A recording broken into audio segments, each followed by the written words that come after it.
Alrighty, good morning everybody. It is the 9th of July and we are live this morning from Johannesburg and bringing you all kinds of information and useless frivolity as well. But we do have a guest today, which I'm excited about. Somebody we've been actually trying to get into the studio for at least a couple of weeks, maybe even a couple of months. He's no stranger to the show though, he's been on before. He is Joe Emilio, who I can say, hey Joe. Hello, How are you? Waving stupidly at the camera. What do you think this is, the Teletubbies? Hi! God. All right, now you can add to your list of job titles because you've done a lot. I mean, comedian.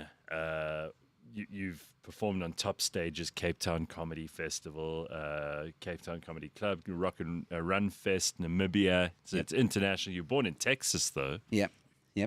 You were raised in Egypt, Yep. which for people is a very strange place to find yourself after being born in Texas. And then you find yourself even more strange in Cape Town. Yeah. But you're also going to add the term documentary maker now, or the job description of documentary maker to your list of things in your CV. I was very impressed. I watched your documentary Stolen Land, which we'll get into in a short while. I think for a lot of people, this is where the rubber meets the road in terms of like land seizures, expropriation without compensation, so many of the issues that we worry about in South Africa. Because what is the point of working and having property if they can just take it away from you? 100%. Or if it can just be undermined while you're on top of it. Exactly, and it's happening right now as we speak. And I think we'll get into how you got into being a documentary maker, because that's a whole different world. And it really is just a quality documentary. I encourage anyone to watch it. Thank you. Doesn't have to cost you as the viewer anything, but there's a lot of work in there. And I see the comment section's full of all kinds of comments already. Lots of good mornings from a fresh Pretoria, from Barely Vocal Media. Listen, it was pretty cold this morning, but by no means what it has been. I got out of the shower this morning and I thought, oh, not so bad. Am I losing it? Maybe you're being climatized to it, Maybe, but I also almost fell up the stairs when I was coming up here just now. No, it was very embarrassing. On that first flight of stairs, where you you just get a little ahead of yourself. Yeah. And you very nearly face plant into the step, which would have been just delightful. Can you imagine me with like teeth missing? And, but that would just show your commitment to the show, right? Yeah, and I'd look like I'd been assaulted by Mike Tyson, but I don't think it would have been a good show. People would have watched to feel sorry for me or to laugh at me, but either way. All right, so we got a lot to talk about this morning. There's plenty in the news as well, and we'll get to all of that in a short while. So first things first, like how did you decide this was the subject that you were going to make a documentary on? I mean, if someone gave me a budget, which you didn't have, you had to pay for this yourself. Yeah. And they said, go and make a documentary about anything. I don't think that the Tigerberg Raceway would have been in my top 5 million. How did this come up? Wait, now I'm curious. What would you have done? I don't know. I probably would have gone to Egypt or something. But okay. But what brought you to this subject, and how are you connected to it? Because it seems to me like a very, very strange thing to put the amount of effort that you did into this. Not that I'm complaining, otherwise all of us would have been none the wiser. But what is it that drew you to the subject? Well, it's really not an exciting story. No, it is. So basically, I think it is an exciting story. Well, what happened was basically there's a guy on X by the name, his name on X is LP. And he did an awesome thread of all these little dorpies and all these little cities and towns and areas around the Western Cape and some in South Africa that he shows, for example, satellite image of like 2000 and it's nice and greenery, it's a nice neighborhood. And then he shows later, like in 2020 or whatever, how townships have just taken over. And it's all these different kinds of cities and towns and dorpies and all that stuff. So I did a story on that. On my YouTube channel, and of course now you can do that. Anyone can do this. You go and Google Earth, and you can use the history tab to look back at the last 5, 10, 15, 20 years, and it's actually quite scary. Actually, it is. You know what's scary about it is that first of all, that migration is usually out of desperation. So wherever they've come from is probably worse. But that's not really my concern because I don't see why I should be the compassion police. No. What it is to me is it's a degradation of that property, of that 100%. land. It goes from being often open green land, which is owned by somebody and either used as pasture for animals, or it's farmland, or it's open land where there could be developments that could house people properly, but instead it's overtaken by squatters, which is something we've been dealing with in this country since like 1990 something. 1998. And but that's what made me so curious, right? So I'm looking at all this whole thread, and I'm like, how is it so easy? How is it even allowed in a so-called constitutional democracy that this can happen, right? Right. So that's where my curiosity peaked, and I said on the show, or on that episode, I said, if you guys want me to do a more deep dive into this, let me know and I'll do it. And then I got a phone call from a friend, Clay Wilson, who was like, dude, you got to do something. You got to do like a 20-minute segment on it. We got to dig deeper into this. And so the original idea was to look at the Tigerberg Raceway, Grabouw, and Hermanus. But I quickly realized that, because as you mentioned, I don't have a budget, that's not going to be possible. Accommodation and safety concerns and stuff like that. So I decided, okay, let me focus on the Tigerberg Raceway because I actually don't live too far from it. It's a 15-minute drive from where I am. And find out who's still around that I can possibly interview and ask questions. So like, for example, Chris Liebenberg, the former owner, I didn't know if he was still alive. I didn't know if he's still in South Africa. I didn't know, so Clay actually tracked him down. And luckily, Chris was very willing to tell his story. I mean, if he wasn't willing to, I don't know if it would have been as impactful. But yeah, then I quickly realized that, okay, this is a bigger story than I thought it was going to be. Let me see if I can make a documentary out of this, because I think the Tigerberg Raceway story needs to be told, and it's a big story. And I want to give Chris a voice, his family a voice, the fans of racing and okay. So everybody let's there. talk on that note about Tigerberg Raceway. So Yes. so what was this place in its heyday, and who would go there, and what was the main activity, and how long ago was it still running? Yes. To most people's knowledge, before Well, it all it was- started to fall apart. It was running right up until COVID, right until lockdown. And obviously, the lockdown shut down everything. But before that, it was booming. You had young racers of all ages that could, if they were old enough to drive, they could go in this. It's an oval dirt raceway, so it was a community raceway. So a lot of young starting out racers would start there, and they might go on to like circuit racing or something else. But that's where they basically practiced, like a comedian going to open mic nights. Sure. That's where we practice, and it's the same for these guys. That's where they practiced, where they got their skills and all that stuff.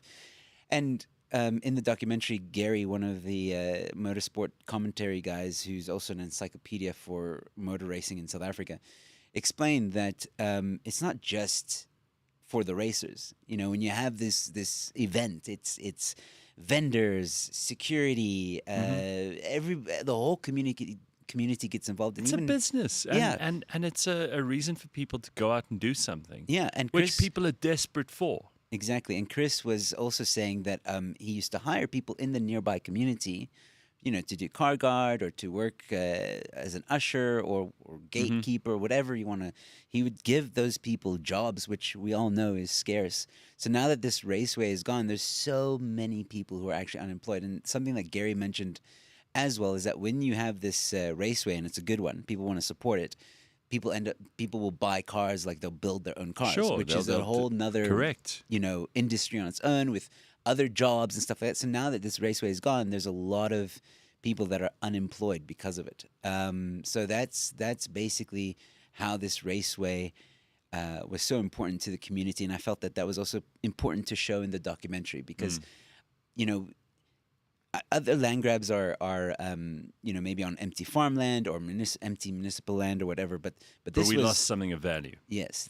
All right, so tell me how it went wrong, because I want people to watch the documentary instead of just hear the story here. But you're going to want to actually see, because there's amazing the interviews that you're talking about now. Yeah.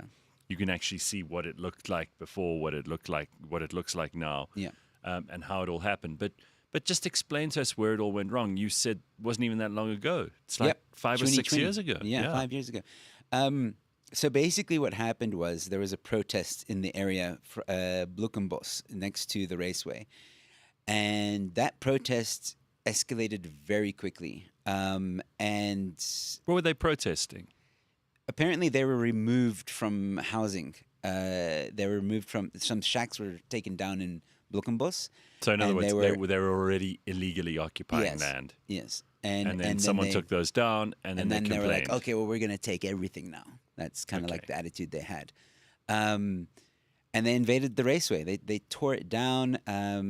And obviously, the city, the police, JP Smith did try and intervene. But during lockdown, the courts weren't allowed to evict. There was a regulation that said the courts are not allowed to evict people.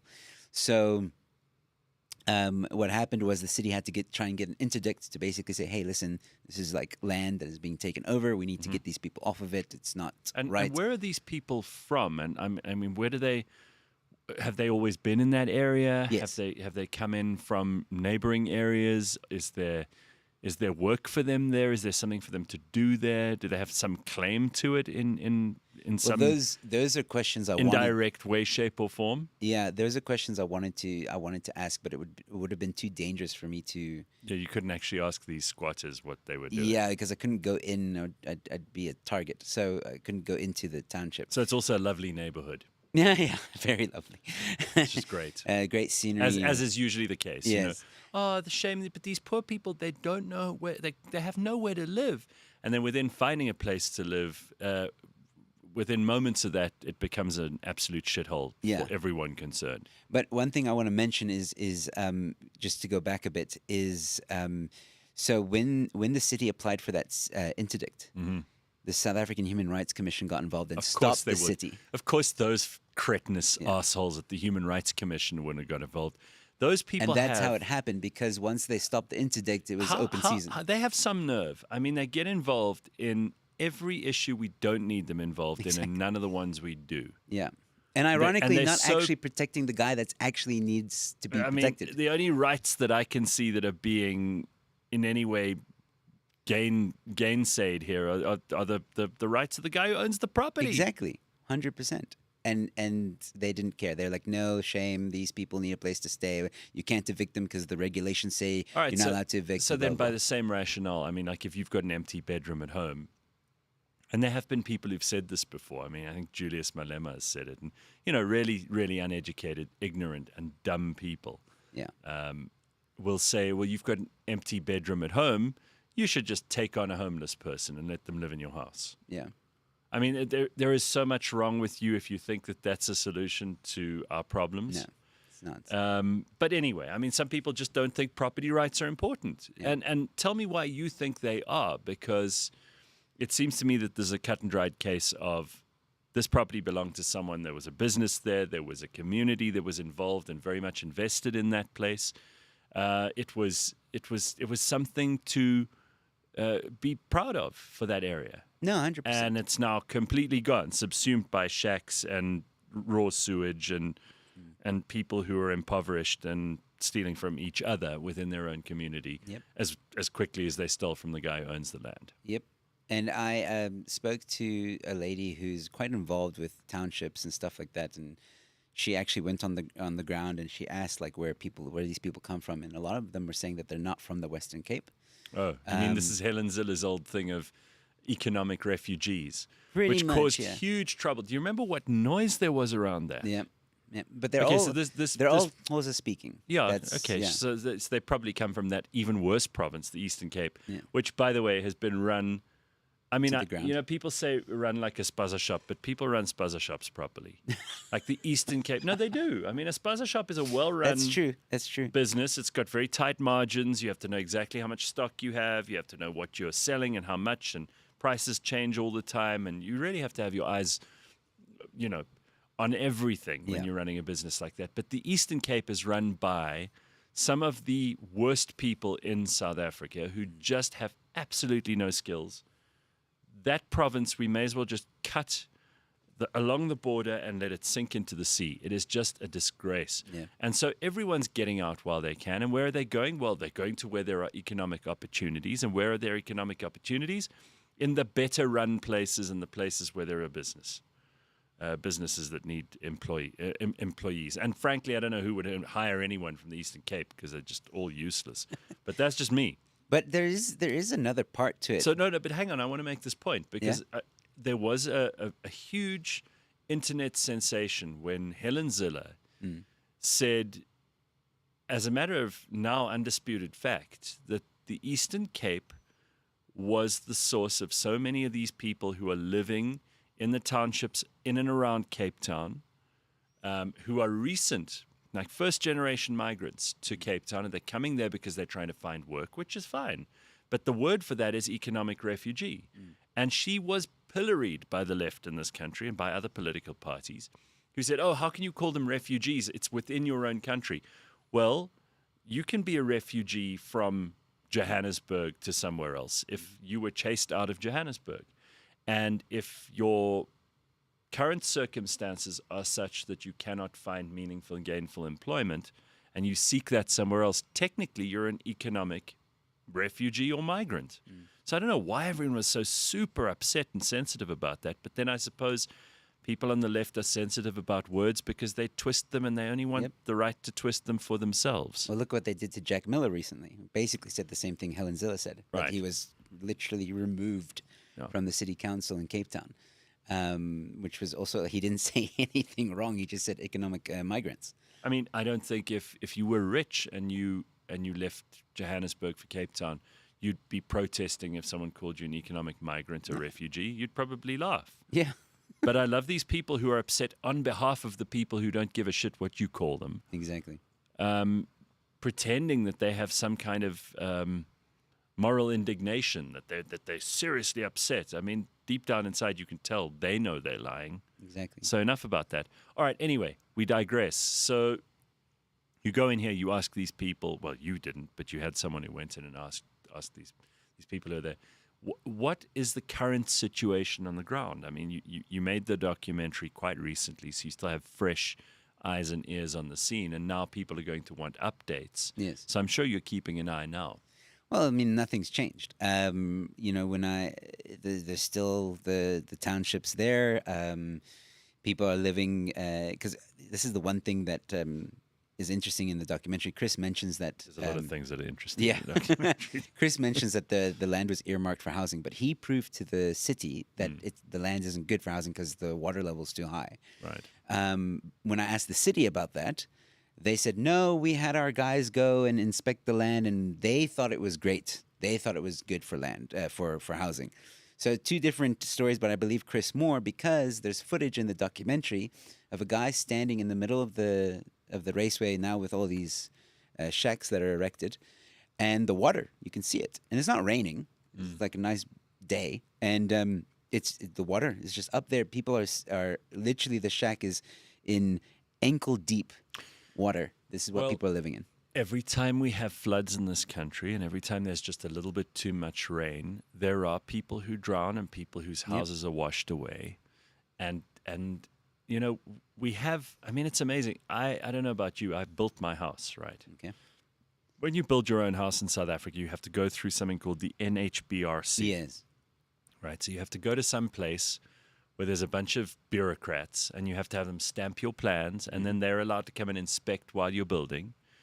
And then they will check every little nook and cranny. They will fine you. I don't know what happens to that fine money, whose pockets it goes to. But this is an actual organization that is there to make sure that people don't build.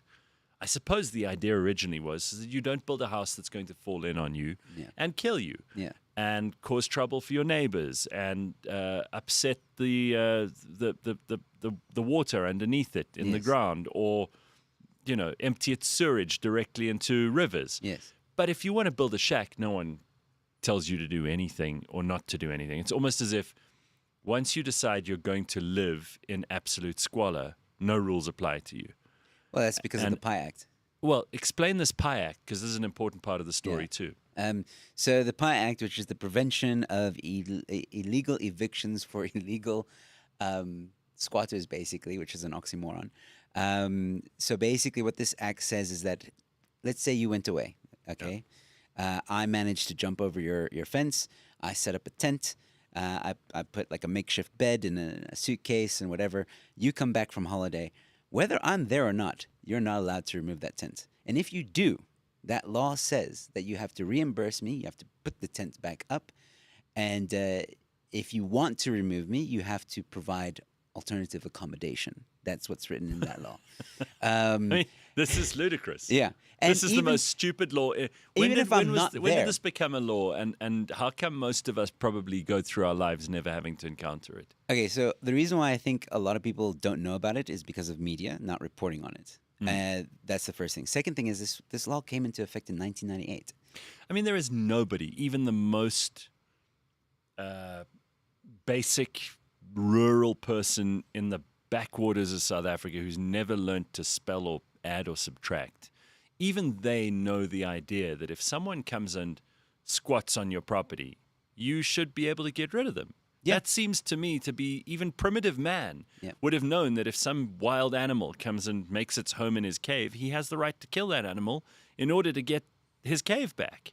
I mean, it seems to me that this is basic. Much like we were discussing earlier about certain regulations and laws that come into play because it's supposed to be like for a good cause. Same thing with the PI Act. The PI Act was supposed to be to protect the vulnerable, which are women and children, so that you can't just evict them and leave them on the streets helpless, and also to prevent apartheid-era evictions that used to happen and stuff like that, which is true, it did happen. So that was the good Samaritan kind of vibe that they were trying to sell this act on. But the problem is it's very, very vague on a lot. It doesn't even define what a home is. J.P. Smith mentions that if so much of a tarp is over your head and you've got a toothbrush or whatever next to you, that's deemed a home, and you cannot remove it. That's why they have so much problems with the homeless in Cape Town and stuff like that, because you just can't remove them. The same thing with the castle and all that stuff. So which looks like shit, by the way. Yeah, this is the first permanent human habitation in the south of Africa. Yeah, it was built in 1652 by, the original settlers there. Yeah, a stone structure, the first stone structure with like. Ramparts and all the rest of it. And it is now completely surrounded by disgusting tents and homeless shelters and squatter shacks. And they fixed it recently. It's revolting. I mean, it's just revolting. Years. I walked in there with a friend of mine because I thought, let's go and see the castle. This is the first building that made Cape Town, right? Yep. You don't want to go there. Don't waste your time. It is hugely unsafe. It smells like shit because there's literally shit everywhere. And it is just an absolutely perfect symbol of how this government of ours have run everything into the ground and pulled it through their backsides. Yeah. And also, like with the PI Act, I think the most insane thing is that what it says is if you want to remove that person, you have to do it immediately. So in other words, you would have had to been home. You would have had to seen me jump over that fence with a tent and then come out, call the police, go immediately to the courts, get that eviction as soon as possible, stop me from putting up the tent, all immediately. If you fail, if I put up that tent, even if I'm not in it, even if there's just an empty suitcase, you're not allowed to remove it. That's how absurd this law is. And it forces you to go to the courts, which end up costing you, the property owner, millions of rands, because we all know how the court system works in this country. It takes years for you to get any kind of progress. Yeah. And the majority of people, whether it be municipal or private or whatever, give up. They just give up because it's like nothing's getting done. Nothing's moving along. And if the people who put up this shack or tent or what have you on your property happen to be women and children, forget about evicting them. The court will sympathize with them, and so they get to live on your land forever using. So then, I mean, by that rationale, and I believe everything you're saying because you've looked into this with far greater detail and expertise than I have. By that rationale, who the hell wants the land? I certainly don't. I don't want any property if that's what could happen to your property. If someone can come and erect some tarpaulin over them and their 3 screaming children, live in your garden, and suddenly it's your problem Yep. forevermore. Yep. Who wants the guys? You know what? I've decided I don't want the land. Julius, did you hear that? It doesn't sound like a good take the investment. land. Well, I used to have 3 properties. Right, I'm down to 1, the one I live in. Yeah. And even that, I'm starting to think, fuck it, maybe these Gen Z kids have got it right. Like, just rent. Like, why own a property? It's so much maintenance. It's so much work. Now you tell me that you can have squatters come and live there, and it's even there's no way worse. to get rid of them. It gets worse because of the Expropriation Act. So in the Expropriation Act, there are 3 or 4 clauses that state when the government... This is the new Expropriation Act, which they Yes. passed last year. Yes, which allows for nil compensation. So there's like 3 or 4 conditions that allow for expropriation without compensation. Before they list those 4 reasons or exceptions or whatever you want to call it, they say, oh, basically the government can take your land without compensation for the following reasons, but not limited to, which is a very, so we very... can add more reasons if we want. Yes. And they use vague terms like public interest, which is code Sure, I mean, for the land public reform. interest could be that Paul Mashatile's cousin runs the lottery and he needs an office. Really? But They if you look at the right? raceway as an example, and this is something I mentioned in the documentary, all right, what stops the government from looking at that piece of land, realizing that the land's been abandoned, because that's one of the conditions, although there is a clause in there or a caveat that if the land is abandoned and you can prove that you're still trying to fight for it in court or what have you, the government won't take it.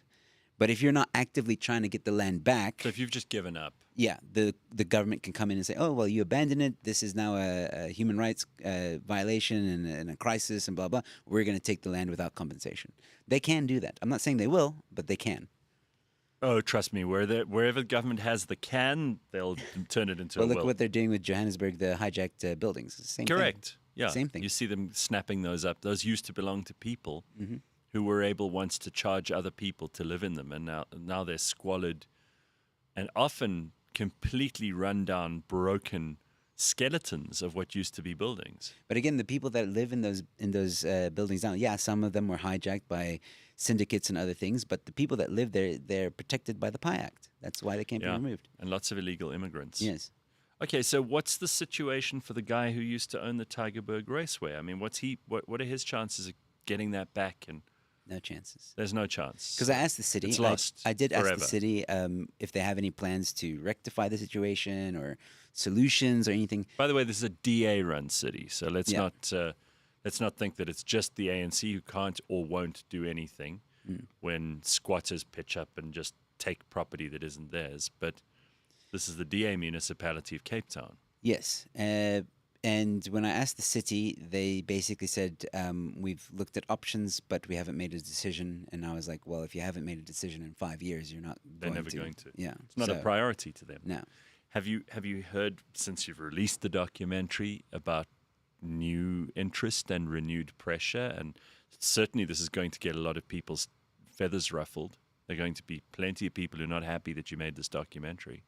So far, actually, everybody's been quite positive about the documentary, even lefty ones. But I think a lot of people can see that, short of maybe doing a back-a-buddy for Chris to maybe open a new raceway, the city and everybody else is just raising their hands saying, it's done, it's over, it's finished. You can't, even if you were to remove those people from that land, I think that land is so messed up now Yeah, you wouldn't that want, I don't think you can do anything with it.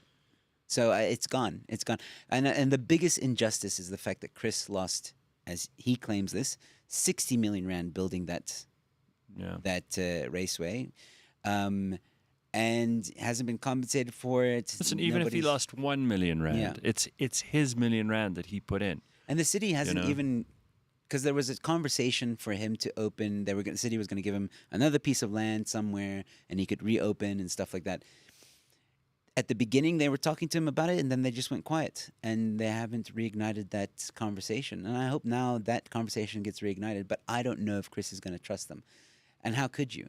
Even in their contract with the city actually has a clause in there that says Chris is responsible for protecting that land, and that if land invasion does happen, he has to pay to get that sorted, and whatever that like if there's any damages, so he has to pay he for would it. have to pay for them to be removed. Yes, He'd have to all prevent that. The city further takes invasions. no responsibility, So by the way, which is Joe, unfair. in your research around what this means for ordinary South Africans, what can you as a landowner do in South Africa?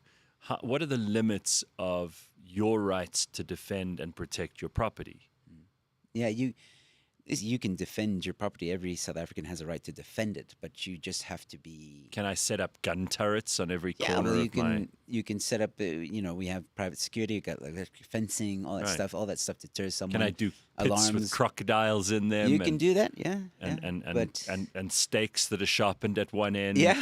I can do all that. You can do it. You can even put all right. landmines Okay, this is getting in the more area. exciting. I might want to hold on to the land after all. Put Turn some it booby into- traps somewhere, Sure. and Yeah. because let me tell you, if a person still manages to get Mines. all through, yeah, Can to I get- plant mines and put them and there if with they them? manage to get through all that, I say let them have it.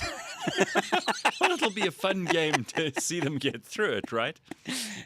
So you're allowed to defend your property, but Of if course. someone does make it through and they set up their shitty little fucking shack, then then from there on. That's your you're on reward. your- Well done, you won.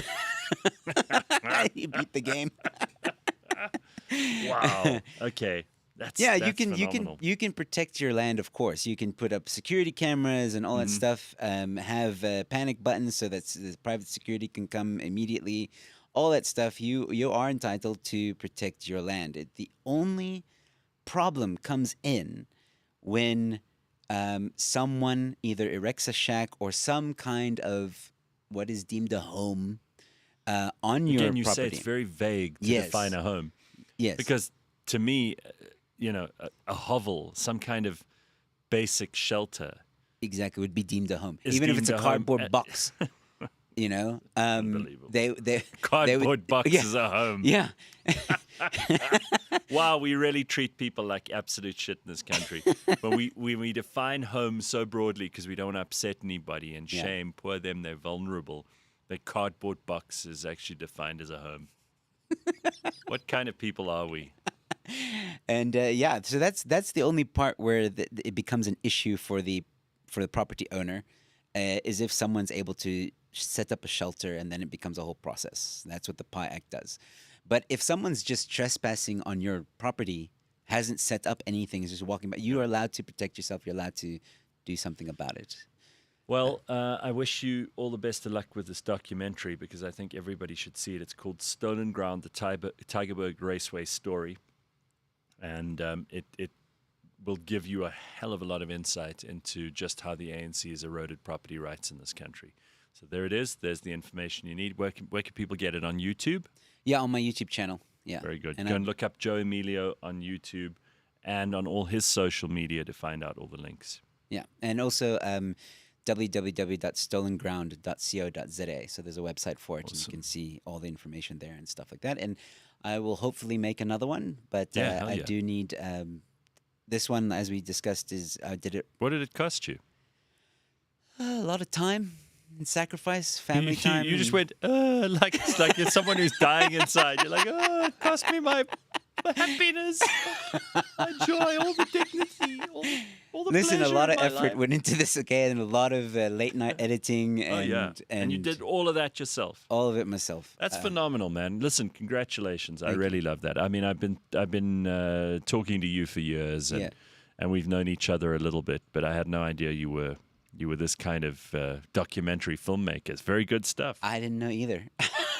So, all right, let's talk about some other news because I want your take on a couple of things. So, apparently, we've got a 30% plus a 10%. So, I wasn't wrong on Monday when I told you that we've got a 40% trade tariff heading our way on the 1st of August from the United States. Of course, our president, Cyril Ramaphosa, this week, by the way, he's had a terrible week because he's been asked 2 whole questions. Our president is not used to having any questions at all. Most of us don't even really pay attention to whether he's in the country, out of the country, whether he says anything or doesn't say anything. But this week, we needed him to respond to 2 important things. The first one was General Mkwanazi in KwaZulu-Natal, who's the police commissioner there, who said that there are some very, very serious problems with corruption and fraud and some huge finger pointing going on in the police, something that the president can't ignore. So he made this kind of half-assed attempt to answer the question. Did you see it? He goes, who is that? Oh, General Mkhwanazi, yeah. Well, and got the energy of a deflated football, that guy. I mean, he could see, I don't know whether he even wants the job anymore.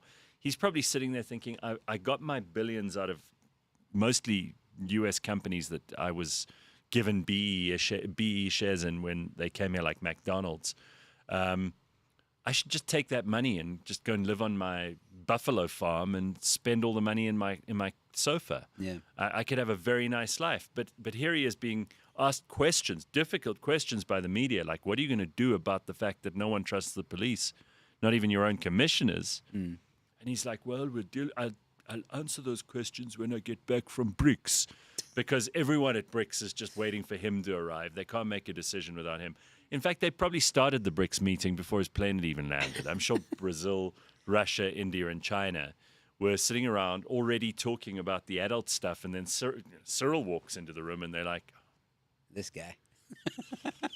yeah, come here. We kept the chair. They pull up like a plastic garden chair for him. Here's your begging bowl here. We're not even going to use it. Like, what do you, can you add any? Oh, no, you want something. Okay. That's kind of what happens. Anyway, so that was the first thing he was asked. The second thing is he was asked about the U.S. trade tariff. And so he said, it's based on contested interpretations of the data, the trade data. He emphasized that most U.S. goods already enter South Africa duty-free and reaffirmed the country's commitment to diplomatic negotiations. Talks are ongoing, with South Africa awaiting a formal U.S. trade engagement template and pushing forward a framework deal addressing key concerns. Well, those concerns came through probably about 5 weeks ago, maybe even longer. It was in the wake of the Cyril-Trump meeting at the Oval Office, in which everybody got to see our president and delegation humiliated on live television because of things like kill the Boer, expropriation without compensation, a lot of these land issues that you're talking about in your documentary. So they made 4 conditions, and typically the media in this country did not tell us any of that, even though the information was available. And now Cyril's acting all surprised. He's like, well, what's the problem? He's always surprised, this guy. How did this happen? Why me? Why didn't you tell me? I had no warning. I believe the words he uses is baffled. There he is. Look at that face. He's like, oh my goodness. What could it be? What is this? What a surprise. He's the one who's like in the Teletubbies. He's like that baby who goes, wah, at the beginning of the fucking show. It's unbelievable. This guy's in charge of the country? All right. Anyway, I think he's, at this point, I'm starting to question whether he's even in charge of his own. No, I've always said he's the spokesperson of life. ANC. That's it. Yeah, he's not a real leader. So what do you think of the trade tariffs? Because we know what's going to happen here is that people who are going to try to defend this government at all costs, i.e. the mainstream media, are going to say, and I can predict this now, so write it down and you'll go, oh, okay, he was right. They're all going to say, the mean U.S. is being mean to South Africa, and it's not Cyril's fault that everything is going to cost the people of South Africa a whole lot more, and it's going to drive our economy into the dumpster. They're going to blame Donald Trump and the United States, even though the things that Trump and the United States were asking for were not unreasonable things. Things like, maybe you shouldn't have people running around your country saying, kill anybody. How about that? That would be quite straightforward and simple. How about that you just prioritize with the police, who you can't seem to get a handle on in any case. You just tell the U.S. we're going to prioritize farm murders. Not a difficult thing to do. It clearly worries the United States. And if you don't want a 40% tariff on everything, do it. Do you know how many South African businesses rely on the most important market in the world, the U.S.? Why are you punishing them and punishing the GDP of our country? And the other thing was to stop expropriation without compensation, which, as we discussed for the first half hour of the show, you can go back and listen. It's kind of an important thing that you have the right to defend your property and that you have the right to actually hold and own your own property. Otherwise, what's the point of working? Why have property? Yep. And the fourth thing, which I always forget, what was the fourth thing, James? You did send it to me. Anyway, I always forget that fourth thing, but it also wasn't like the most insanely difficult thing for anyone to be able to do.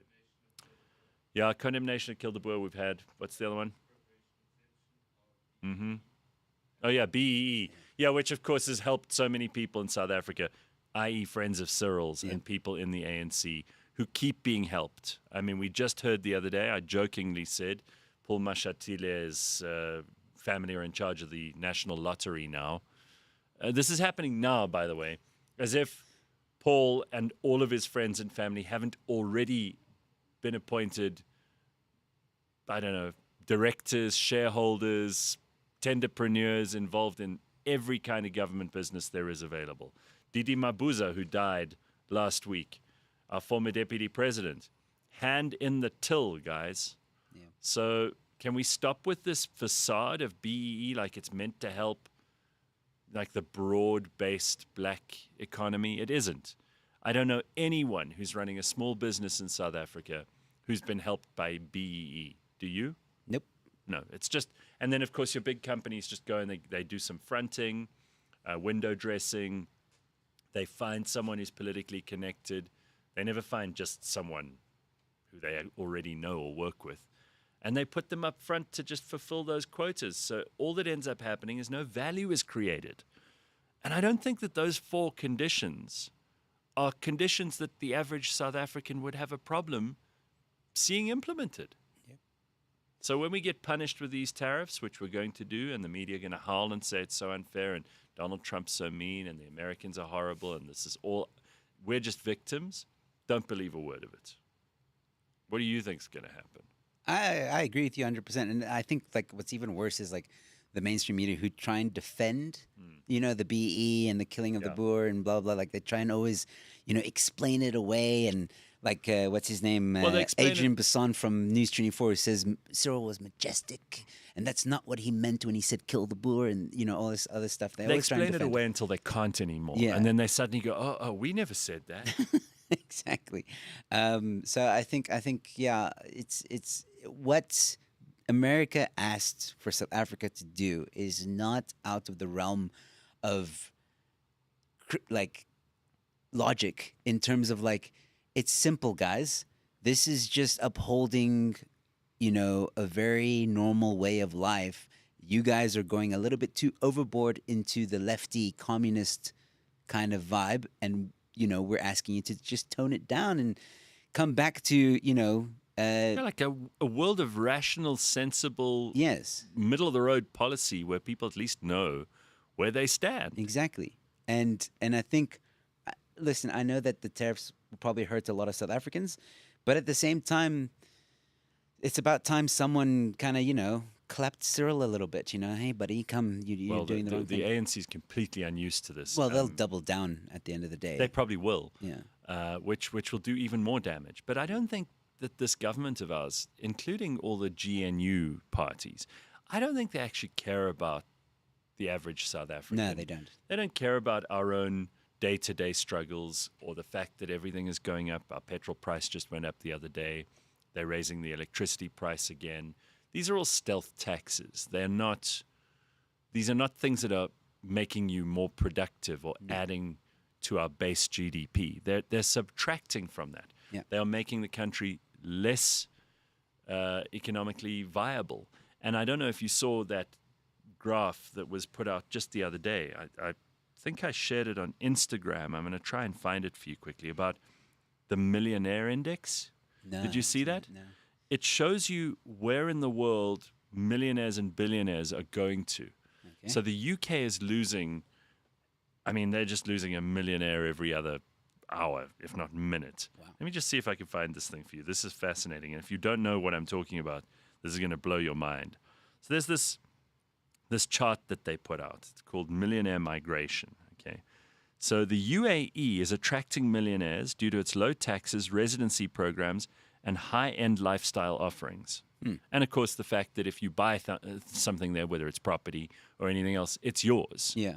Like basic free market economics, right? Yeah. So they've gained 9,800 millionaires and billionaires in the last year. Wow. And the country that's lost the most is the UK. They have lost 16,500 millionaires and billionaires in the UK. And the reason that they will lose the most millionaires due to sweeping tax changes and the closure of investor visas. So stupid UK, and Keir Starmer announced just last week, along with Rachel Reeves, who's the Chancellor of the Exchequer, they're going to be putting up taxes again. Oy. So when you tax people, what's important about this millionaire migration chart is that when you tax people who have the means to go or have the means to move their money, they will. Yep. They'll go somewhere else. So, okay, where do you think we fit on this list? Are we in the negative? Are we losing millionaires, or do you think we're gaining them? I think we're losing. Yes, we are. Not surprisingly, South Africa is in the negative side of this. We're actually quite close to the bottom. So the UK is losing. China is the next worst in terms of, That's interesting. of bleeding millionaires. India, South Korea, Russia, Brazil, France. By the way, I just want to point out that's all the BRICS countries. It's all the BRICS countries. No one who has any money wants to be in Brazil, India, Russia, China. For all you that say that the BRICS currency is going to work. Yeah, I don't know who's going to have it, but there it is. Okay, so UK, China, India, South Korea, Russia, Brazil, France, Spain, Germany, Israel, Vietnam, and then South Africa. We have apparently lost 250 millionaires in the last year, which we can ill afford. I don't think there are that many in South Africa to start off with. And what people also need to realize is, like, when you lose millionaires who are investing into the country and all that stuff, you're losing jobs. Because these are people who probably own businesses. So, I mean, I know people hate the rich, right? Yeah. And most people look at rich people and they go, well, I'm just jealous of what they have, so I hate them. But what you got to realize about rich people is that, first of all, they have the money to spend, which is good for people who are selling stuff in the country. Yes. Otherwise, if they move to Miami or whatever, they're going to start buying things there. And guess what? Your little shop isn't going to get their business. And usually for millionaires, that includes cars and houses and the more expensive stuff that the rest of us can't afford. So if you run a luxury goods store, you don't want to lose millionaires. You want them to stay. That's their spending. Then, of course, there's what they do in the economy, which is they had to have become millionaires somehow, and it wasn't all by knowing Cyril and being in BEE. Or having a good Bitcoin break. Exactly. In order to get there, they've obviously made some decisions which makes them possible employers, possible business owners, possible financial gurus of some shape or form, and we need as many of those as we can get. They also then have to pay taxes. So the government loses when they leave because they stop paying tax here, which means we can't build the bridges and schools and roads and the electrical infrastructure that we need because we're making less money as a country. So you don't want to lose these people. The countries that are doing well, which I'm kind of interested in, UAE, I mentioned them already. People are moving to Dubai, you know about this. Then the United States, then Italy, then Switzerland, then Saudi Arabia, Singapore, Portugal, Greece, and Canada. But Canada's only scoring 1,000 millionaires a year, according to this. They must be woke millionaires. They must be woke millionaires. Who the hell would want to move there? So I just thought that would be really interesting because when we're talking about the economy and we're talking about jobs being lost and businesses like the Tigerberg Raceway having to shut down because of a land seizure, an illegal land seizure, there are things that have real-world consequences for us. Yep. And we cannot pretend that these are not factors that go into people's thinking every day when they're driving into work. People are evaluating, or if you're catching a taxi into work, you're thinking, is this worth my while? Because it seems to me that if your transport costs you more than you actually get to take home at the end of every month, you would probably do a quick calculation, and you don't have to have a degree in accounting to do this. Anybody can. And you'd go, cost-benefit analysis, I don't think I'm really going to carry on doing this job. It doesn't pay for me to do this. And for many people, they've given up on that. That's why our unemployment rate is so high. And now they can just go to Camps Bay, find a nice house, put up a shack, live in luxury Yeah, sure. on someone else's dime. That sounds good to me. I don't mind living under a tarpaulin if it's in Camps Bay in the summer. I mean, I don't want to be there in the winter, but, that could be a nice holiday home for me. And according to you, all I need to do is just take along my shit and jump over a wall at night. Yeah. I don't encourage people to do this, by the way. Please don't. Sounds like you are. Neven Pillay says, so all the poor Muslims are going to the UK and the rich Brits are going to the Middle East. How bizarre. Yeah, that is funny, hey? Yeah. That is so funny. And ironically, I think certain towns in Britain probably have higher Muslim populations than... Yeah. I mean, Dubai is all expatriates. They're about, for every one actual resident of the Emirates, every one Emirati, you probably get like 200 expats from other countries. Yeah. There are a lot of South Africans there, actually. Yeah, there are. I've got friends who moved there. They're making lots of money.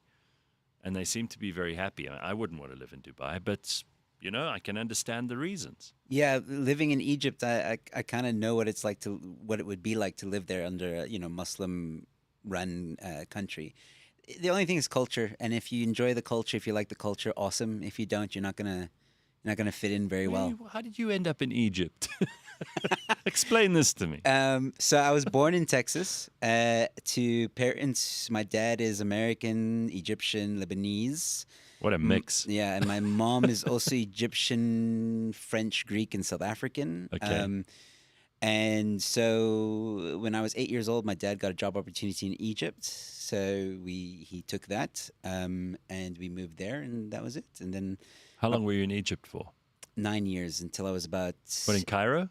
Yeah, Okay. until I was about 18. When my parents got a divorce. My mom wanted to come to South Africa to be with family. What did they do in Egypt, by the way? My dad was part of a petrol company type of thing. He would travel a lot. He basically made these like raw plastic beads that you put in anything plastic. And other companies would like buy these beads so they can make like dashboards in cars or plastic bags. So he'd travel around the world to make deals and stuff like that. And Wow. Okay. export the And your stuff. mom wanted to come back here after they divorced. Yes, because And she's got family. you were still at school? Yeah, I was going into matric. So yeah. Okay. And I came And what here did in you arrive 2007. here going? Actually, no, not at all. No. Okay. So you always I know Arabic, but yeah. I mean, you still got the American sound, so Yes, clearly yeah. that was influential and imprinted itself quite early. Yes. Apparently, a psychologist once told me children who leave a country before the age of 8 will adapt the new accent of wherever they are, but if they leave a country after 8, Yeah. the accent stays. Well, with that's why South Africans who move to America are full of shit, if you ask me, because they start, you get these like Afrikaans people from Belleville, and they like get to America and they're like, "Hi, everybody, I'm Desiree from South Africa." And you're like, what a cuck accent. There is nothing worse. I got to say that there is nothing worse than a South African Afrikaans accent mixed with like a South Midwest kind of, But I'm told that they have to do that because the Americans don't understand them. Well, that's And it's kind of true because even when I go back, I don't have a very strong American accent. You can kind of hear the twang, but when I go back, some Americans don't understand me. They're like, "What did you say, boy?" And I'm like, Well, if anybody goes, "What you say, boy?" you get the hell out of there. All right, Gareth, have you seen how the culture in Paris has changed, says Bitcoin Boat. I was last in Paris in, I think it was 2019. Yeah, that's a while ago. And yeah, I had. Yeah, I made the terrible mistake. Like, I had to go there. I wanted to go and see it. I went to Saint Denis, where the French royal necropolis is. It's where, all the kings of France were buried before the revolution, before France disgraced itself the first time by turning the place upside down and just emptying all the tombs. And, it was all the full zeal of the revolution in all its force. And the Cathedral of Saint Denis is still there. And they eventually tried to kind of patch the whole thing together after the revolution. And it became, again, an important national building. But I went there on my own. Everybody else wasn't that particularly interested on this trip in going there. And when I got out of the underground in Saint Denis, which is near the stadium where they did the France World Cup and all the rest of it. It's still the national stadium. In fact, I think they used it for the Olympics too. But when you get out of the underground at Saint Denis, which is just north of central Paris, you could be in Mogadishu. It just doesn't feel like Paris. Yeah. So yeah, I know what you're talking about, Bitcoin, but it's like if you'd gone to Tigerberg Raceway prior to 2020 and you walked in there now, if you were transported, in a time machine and you were suddenly dropped in Tigerberg Raceway 2025 when the last time you'd seen it is 2019, you would have gone, huh? Yeah. The hell is this? And if it was improvement, for example, if you were dropped off in a place where they had done urban redevelopment of a kind that opened up public squares and put beautiful buildings up and planted trees, you would think, wow, this is a place that's improving. This is a good place. People have invested money and time and thought into this. But instead, in both the cases mentioned, those places have deteriorated and become more shit, which is unfortunate because who knows? Lefty policies. It usually is. Yeah, that's exactly right. Toki says, hello, Gareth and all from Antananarivo in Madagascar. Okay. Hello. Who watched a Kurt Kaz, that essay dude in Rome who's confronting African street migrants and the NGOs encouraging the invasion of Europe? I haven't seen that, but it sounds pretty interesting. Yonder says Portugal started their program of attracting millionaires and billionaires 3 years ago. It's actually a good program, and see how quickly it is showing success. Our fuck twats couldn't even do that. Yonder, there's no need for that language. Yonder and Diggy is very rude this morning, I've got to tell you. But yes, I do remember that because we actually had a company advertise on our show for like a couple of weeks. They were trying to attract South Africans who had had enough of being farmed for tax, which is kind of what happens in this country. And they said, here's an alternative for you. You can go and live in the Algarve, which is one of the most sunny, wonderful parts of Europe. Your tax rates will be much lower. You will be able to buy property there and you could move there. I don't know if that window is still open. I think it might have closed, but still pretty amazing. Okay, let's see here. This another point being made here. I did QC on the toilets when he was Gareth's old beach house. Yeah, I don't own that anymore, so that's not interesting anymore. Slippery pickle. As I said, I've sold. I don't want any property because I don't think it's a great investment in South Africa right now for all the reasons that Joe is here today. Sorry, I don't guys. think those African invaders were ready for a big white SA guy. He wasn't scared at all. What are we talking about here? I don't know what you mean, Gray. I'm not sure. You see, this boring conversation that you guys have in the comment section, I can't read that and have an interesting conversation with Joe. So I can't follow your boring conversation at the same time as we're having a great conversation. You've got to kind of create a context in the comments, or else I will. In fact, that's probably a good idea if I just shut that down, right? No. I think I'm going to close this tab. Let them have their boring No, I'm conversation. closing the tab. Let me ask you about things. How's the comedy business going? Bit of a slow at the moment because just had a baby boy. He's 5 months Oh, old. congratulations! I Thank didn't know you. about this. Yeah, That's quite a big deal. Yeah, so 2 kids. Are keeping you me quite worried that busy. the government will expropriate him without compensation? No, the government won't be able to take care of him.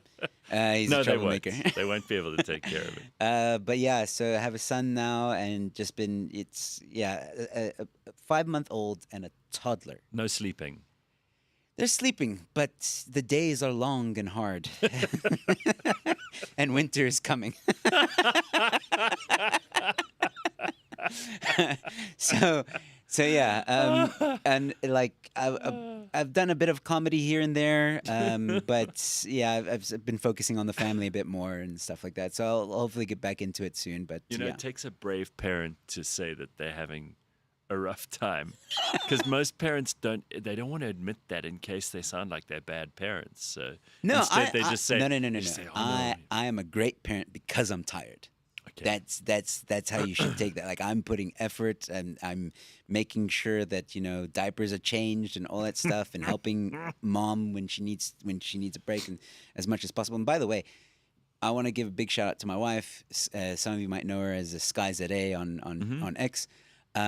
She really supported the documentary immensely. She's terrific. And she would take the kids. And she's at night. very outspoken on social media too, which Yeah, I love. you've had her post a few times on your show. Let me just give your wife some props here. I haven't met her, but yeah, one day you will, I promise. But yeah, I'm just so impressed at how South Africans who are not media people or journalists or documentary filmmakers or whatever else are starting in their droves to say what they think. Mm-hmm. I just love this. Someone said to me over the weekend, "Oh, how do you just say whatever you think about stuff?" I'm like, "Well, how else do you know you're free?" Yeah. And isn't being a free person on planet Earth in 2025 a major priority for most of us? Yeah. Don't you want to exercise that freedom? The first thing you need to do is be able to say what's on your mind. Exactly. And people like your wife are saying whatever's on their mind.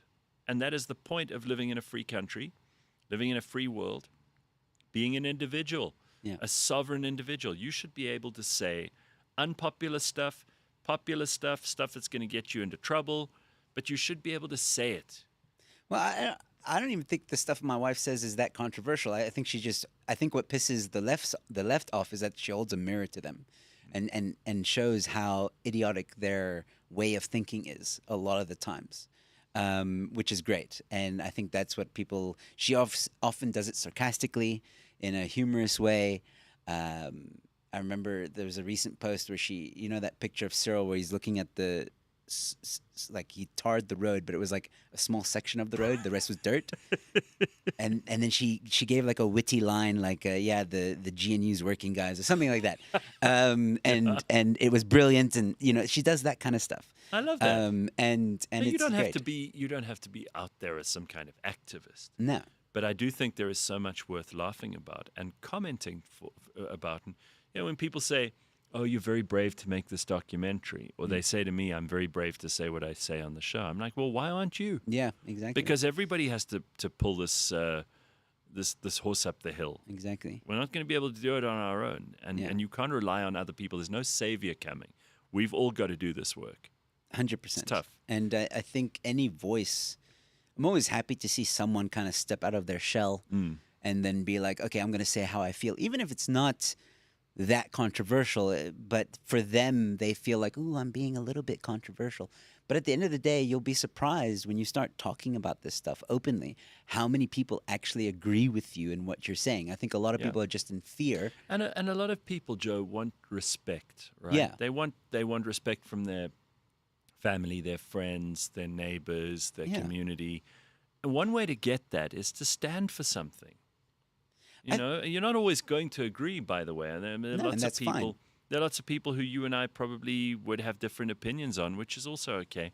But we'll save that for the next hour. We've got some other things to talk about. Apparently, Benjamin Netanyahu has nominated Donald Trump for the Nobel Peace Prize, which has got some heads exploding. And we'll talk about that. Plus, who really runs the world? I've got a little chart that will explain how the world is run and what kinds of governments run the world. Not actual people, but we'll get to that in a short while. All of that and more on the way. Don't go anywhere.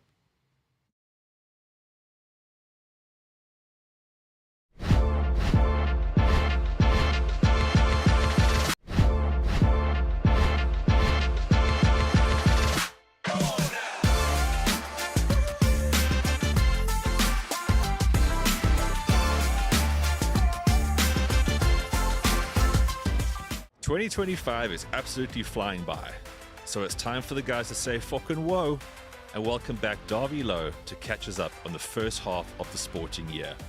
Strap yourself in for a recap on the highs and the lows of the last 6 months.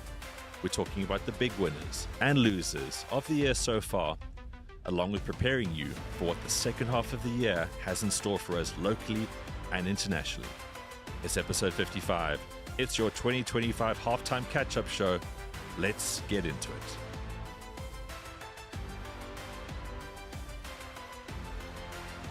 What I've seen about our counterparts in West Africa is you go into a corporate space, business meeting, or even the head of state, they rock up in their mpura. You understand? They know it's a business meeting. I do not care. I'll rock up in a Buddha. That's who I am. This is who I am. You get what I mean? Corporate bankers in South Africa, you cannot rock up in a two suit or let's say then your navy suit and a two shirt. Yeah. Colorful. No, that's too colorful. That's it, You yeah. understand? We need to push to actually live who we are. You know, it And must be proud of it. And be proud of Yes. it. And the society, yeah, maybe in the US it must be a different story. But here, if you are in South Africa, you need to be able to rock up in a business meeting with international guests in a do garment. I love that. Because the decorum cannot be someone else's standard. phela mina ngiyinsizwa mina ngiyinsizwa.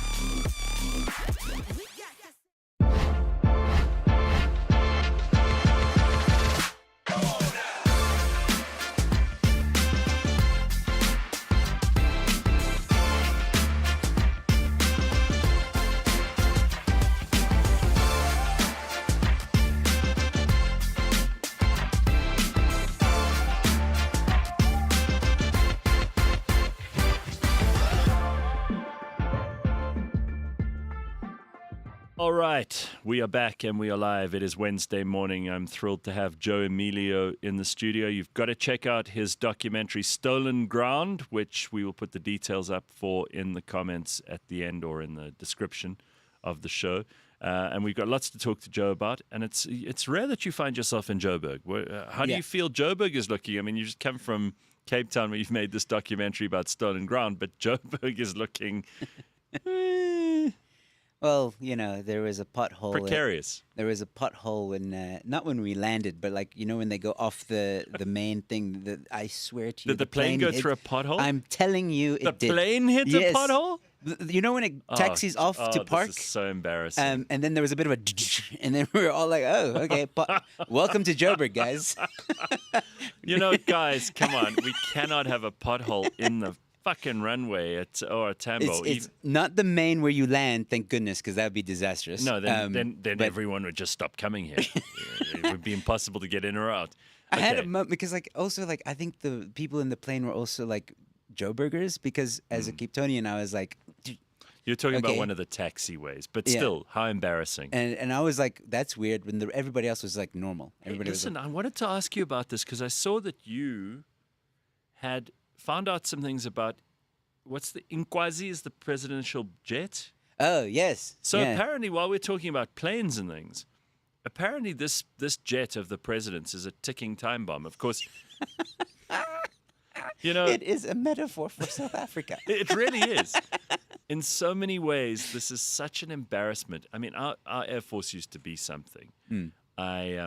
I vaguely know somebody who's in the Air Force, and when I asked him, I'm like, you don't have to tell me anything. He looked at me. You could just see he just wanted to burst into tears or something. He's like, we haven't got a plane that's working at the moment. Nope. I think we've got a couple of like caravans, which are like 4-person. They have one helicopter. That's They have working. one working helicopter. Yeah. So we just, our Air Force is a disaster. And this is typical. Everything the ANC touches turns to shit. It's like the opposite of King Midas. But the presidential jet that actually is taking our president to BRICS now, apparently this thing hasn't been serviced. It's got technical issues, maintenance issues that could risk engine failure. And this is all in a recent audit, so we're not making this up. This is not us bad-mouthing the Air Force or the president. I mean, it would be a tragedy if the president was on his way to some important meeting and the plane just blew up. How serious is this problem? Well, it's so serious that he doesn't use the plane anymore. He uses taxpayer money to go on using private jets and other Oh my airliners to get to where he needs to So go. don't fix the problem, just spend more money elsewhere. And Yeah, that's how he gets around now. Because the plane is it's a walking time bomb, like it's a flying time bomb actually. So when you see these idiot cartoonists and media people and they draw the presidential jet, that's not being used. Yeah. That's in a hangar somewhere. pretty much, yeah, it's on the On the parking lot. Yeah, It's on bricks. It's not. They've taken the wheels, right? and it's so sad because Wow. like that's what they do, right? So for example, with the Air Force, when a helicopter is broken, instead of somehow finding the money to get it serviced and get the parts and all that stuff. Because there's so much corruption and there's no budget or whatever, or the budget's depleted for whatever reason because people are pocketing the money. Stolen. They end up taking parts from a working helicopter to put in the broken one. Oh, Jesus. So now you have another helicopter that's not working, and this becomes Now like you a have domino. two broken helicopters. Yeah, it becomes a domino effect because eventually that one gets broken again, and then they I take think, from another. honestly, it's time that a bunch of people who know they can't run a place just stop trying to run a place. But they don't want to, Gareth, because they get I so know much they don't want to money. run. I know they don't want to give up, and they also don't want to stop running the place just because that's their only job, and they won't find money elsewhere. If they have to go into the open market, no one's going to hire them. Yep. So this is their only way to line their pockets. I get that, but it's just when you're so shit at something, it must be self-defeating at some point where you just go, I don't want to go to work because I'm going to have to break more helicopters. Yeah, I think that's yeah. Surely if you go like, I'm waking up this morning, I work for the South African Air Force. I'm going to go to work today, and I don't want to break any more helicopters. I don't want to screw up. I don't want to be bad at everything I do for the next year. Yeah, I would quit. I don't know how people can keep doing this. good salary. Good salary. Well, that's also why we can't afford to fix the helicopters, because Yeah. we're paying too many people to be in charge of the Air Force. It's a weird thing. So anyway, I mean, people are far more incensed about Donald Trump than they are about things like the presidential jet basically falling apart. Apparently, Israeli Prime Minister Benjamin Netanyahu has nominated U.S. President Donald Trump for the 2025 Nobel Peace Prize, recognizing Trump's role in brokering the Abraham Accords, which has established diplomatic ties between Israel, the UAE, Bahrain, and Saudi Arabia, among others. This nomination has sparked a mix, this is to say the least, of support and criticism on social media, highlighting diverse opinions on Trump's peace initiatives. So I'll just say what I want to say about this, and then I want to hear what Joe has to say. I mean, to my mind, the Abraham Accords is the closest that the Middle East has or will ever come to a state of general peace and balance of power. I think that the fact that this nomination is coming from Benjamin Netanyahu probably doesn't help Trump or his chances of winning. But I think it's also appropriate that a head of state has made the nomination instead of some NGO in Baltimore, Maryland. And I think it's a really good idea for people to acknowledge, even if they do this privately and they hate Donald Trump, which many people have some kind of psychological issue, they've got a mental illness around Donald Trump, so they cannot. TDS. Yeah, Trump derangement syndrome is a real, very real thing, especially in places like New York and New Jersey and LA. But the reality is that there has never been more cooperation, as you would have seen during the Israeli operation in Iran. They flew over Syrian airspace and Iraqi airspace. They had the tacit blessing of the UAE and Qatar and other places. I mean, we saw those, it was a performative missile strike on Qatar. All of those missiles were destroyed in midair. The Iranians warned Qatar and the US before they launched those. It was kind of like look, we still have some missiles. We're not a completely ridiculous and broken down tin pot country. So the Middle East is in a better position now, I think, than it has been in generations. And certainly was in Trump's first term as a result of these Abraham Accords. So you may not like them. You may support other people for the Nobel Peace Prize, but I think he's in with a shot. Yeah, why not? He did do something good. I think. I think Jared Kushner should be nominated too. He's Trump's son-in-law who brokered a lot of those arrangements for the first time. Yeah. Just remember that if Israel had tried to fly over Saudi airspace 10 to 15 years ago, they would have been shot down. Yep. As a result of these Abraham Accords, there is now regular conversation between Riyadh and Tel Aviv and Jerusalem, right? I mean, these are things that are happening now that we just take for granted. So I think it's worth at least looking at this possible nomination. But can you imagine our heads are exploding on the left? I The Peace I want Prize, him he's to a win. warmonger. He's a terrible person. He's evil. He's the orange Hitler. How could you give him the Nobel Peace Prize? Hitler. And by the way, he's just been nominated. He hasn't won it. Yeah. And it's highly unlikely But it would be he great will. if he did win. Well, they because gave- the meltdown would be amazing. They gave Barack Obama the Nobel Peace Prize for doing nothing, but for being elected in America as a black man. Yeah. That's what they gave him the prize for. So the prize is already either devalued or Barack Obama won it for such paltry reasons that it would seem obvious that Trump should win it too. They've kind of backed themselves into a corner here. Yeah, they have. Either you have to give it to Trump because it's still worth something and you gave it to Barack Obama for doing nothing. Yeah. In other words, restore the value of the prize. Or you have to admit that the whole prize is just bullshit and you will just give it to I think pretty the whole much prize anyone is for bullshit. political reasons. Like, to be honest, I don't. I think it used to be something, but in recent years, in modern day society, I don't. I think it's just a PR stunt. Well, we for like most to people. claim in this country that we have so many Nobel Prize winners. You know, Desmond Tutu won it, Nelson Mandela and F.W. de Klerk won it. I think it was posthumously awarded to Albert Luthuli. So we have some stake in the Nobel Peace Prize being worth something. Yeah. That's how we should feel as South Africans. But let's see. Yeah. I don't think anyone's going to be rushing to either hand this prize to Trump, certainly not in Europe, where they No. look at him suspiciously. It's funny, though, I don't know if you saw that NATO meeting No. where the the president of NATO actually called him daddy, which is so weird. Called President Trump. Daddy. Yeah, daddy's home, you know, and That's a weird relationship. it sounds, that doesn't strike me as perfectly normal. But it's interesting that Trump got every NATO country to pay more for their own defense, which seems, again, kind of reasonable. Yeah, it Because is. why should some other country be paying for you to be safe in France or Germany or Italy or Poland or anywhere else? If you're a European country and you don't pay for your own defense, you deserve to be invaded. You know something interesting, Gareth, about this whole thing with America and stuff? Like, oftentimes you'll hear people say, America needs to mind their own business. America needs to get out of other countries' businesses, blah, blah, blah, blah.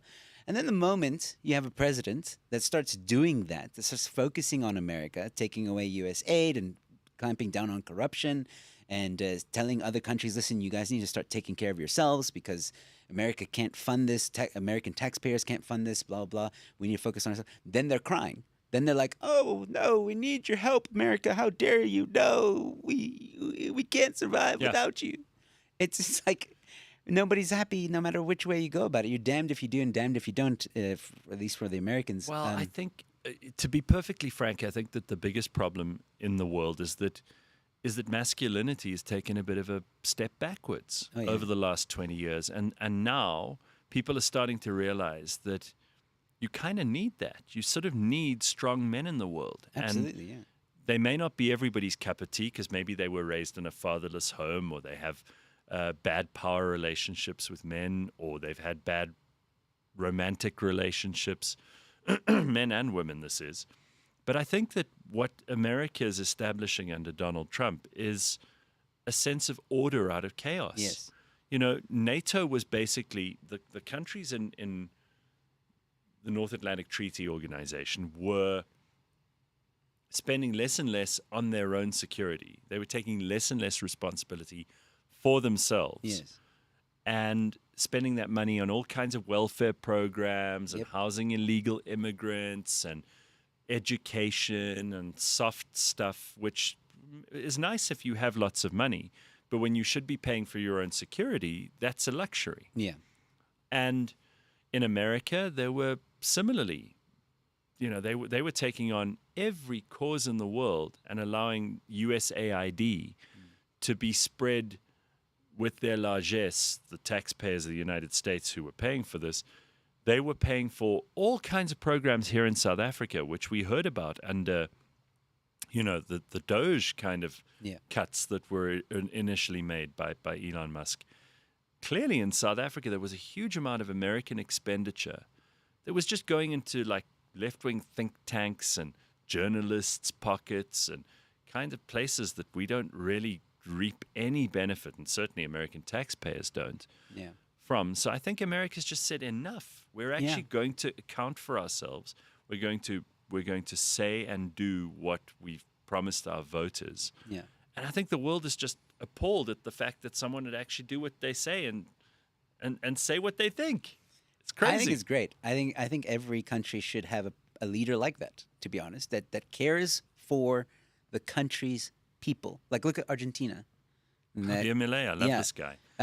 He's like slashed, government expense and done all this great stuff for the By people. the way, we were assured by the world's media that Javier Milei was going to bring absolute misery and discord to Argentina, that it was going to be a clusterfuck of epic proportions.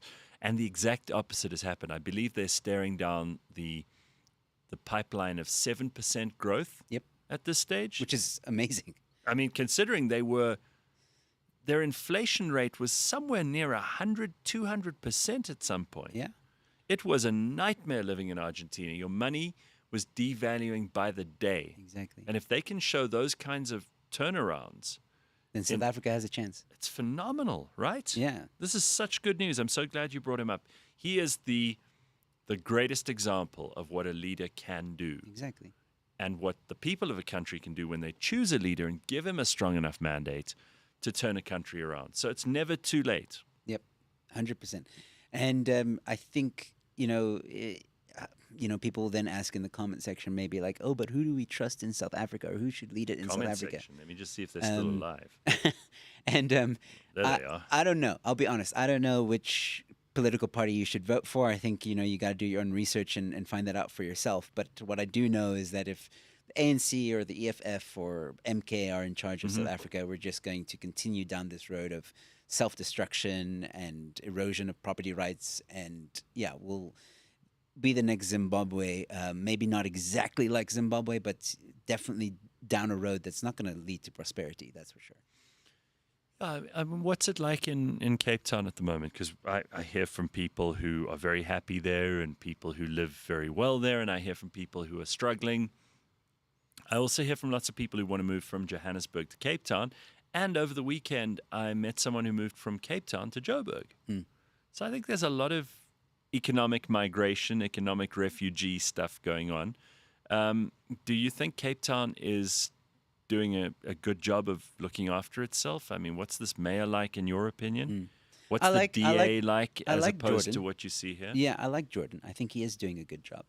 I think the DA itself is doing a good job. I have a little bit of I don't know if you can call it a theory, but I think the DA in the Western Cape is not the same DA as national DA, if that makes sense. So I feel like the DA in the Western Cape is very focused on making sure that everything runs smoothly, that potholes are being filled, all that basic stuff. service delivery, practical stuff as opposed to politics. As much as like people, criticize the DA because of the squatter camps and the housing crisis and stuff, a lot of it's not their fault. I mean, the PI Act is what's really tying their hands here. But I will criticize the DA in the sense that because they have the majority in the Western Cape, they could have done amended it, at least in the Western Cape. They could have done something about the PI Act. Is the provincial government able to do that? Yeah. They have authority to change housing policies. Why they haven't done that is something I will need to ask Alan Windy or even Jordan. I don't know. And if I do another documentary, then I will ask those questions. So watch out, DA, I'm coming for you. But having said that, I'll give them credit where it's due. They are running the Western province well. Don't you think that's all we want? I don't think anybody in this country is that invested in the politics, the ideological stuff. I think people want service delivery. Yeah. I don't really care who the mayor of my city is. Do you? No. Well, I just want them to do their job. Yes. If things work, if there isn't sewage running down the street, if it doesn't smell like shit outside my house, if there's electricity and water, and the roads aren't so pockmarked with potholes that you have to drive a tank in order to get to work in the morning. If those things are okay, I don't care if it's the oldest, youngest, richest, poorest, blackest, whitest. I have no interest in who that person is. Yeah. In fact, the less I know about them, the better. They need to Right. operate in the background. Yeah, Yeah, because politicians should not be front and famous center. people. Yeah. If you live in a country where your politicians are famous, you got the wrong politicians. Yeah, 100%. Or you just don't have enough really interesting people who should be famous. And I think the DA needs to be a little bit more, needs to have a Especially little bit local more of a politicians, backbone. yeah. You know, I think there's a lot that they could do for the province, but I think they're scared or they're worried about backlash. And it's like, guys, like we were just discussing about Argentina and Trump, like just grow up, grow a backbone and do what's right for the people, because that's exactly what South Africans want.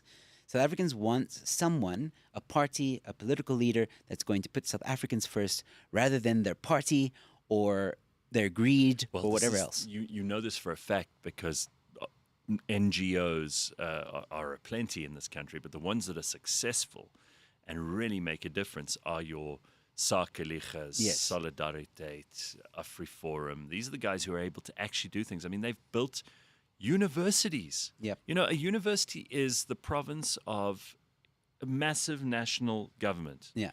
Because it costs a lot to make it, to pay for the buildings, to pay for the lecturers, to be able to establish yourself as a certified tertiary education institution. Yes. These require enormous resources.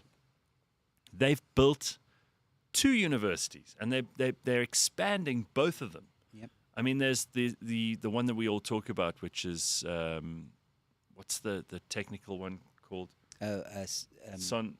Sol Yes, something. no. So, I can't remember what it's Yeah. called. Soltech. Soltech. Soltech is the one, and the other one is called Academia. Yes. And both of these are teaching people in a variety of disciplines. Those 2 are going to be the most prestigious universities in this country in the next 5 years.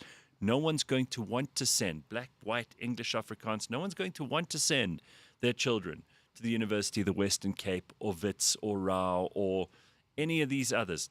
Rao, listen to me. UJ, UKZN. No one's going to want to send their kids there. Yeah. Already, those places are expensive and deliver a shitty level of education and give you credentialism at best. But you actually end up just wasting a lot of time. Yeah. UCT is also falling apart. Apparently. The funding's been pulled from them, and they're just breeding woke people. Yeah, all the time. It's a brainwash academy. Yeah, but you know, with AfriForum and all these other guys that basically have this attitude of like, we're gonna do it. You know, I think that's a great attitude. And in a country that's falling apart, at some point the citizens do need to step in and say, okay, you're not going to protect us. We're going to arm ourselves and we're going to put electric fencing and we're going to do all that stuff. We'll protect ourselves. You're not going to give us a university. We'll build it. You're not going to give us a hospital. We'll build it. And AfriForum also... they even fill potholes. Yeah, fill potholes. And they even have a dump truck, a trash... Garbage truck, yeah.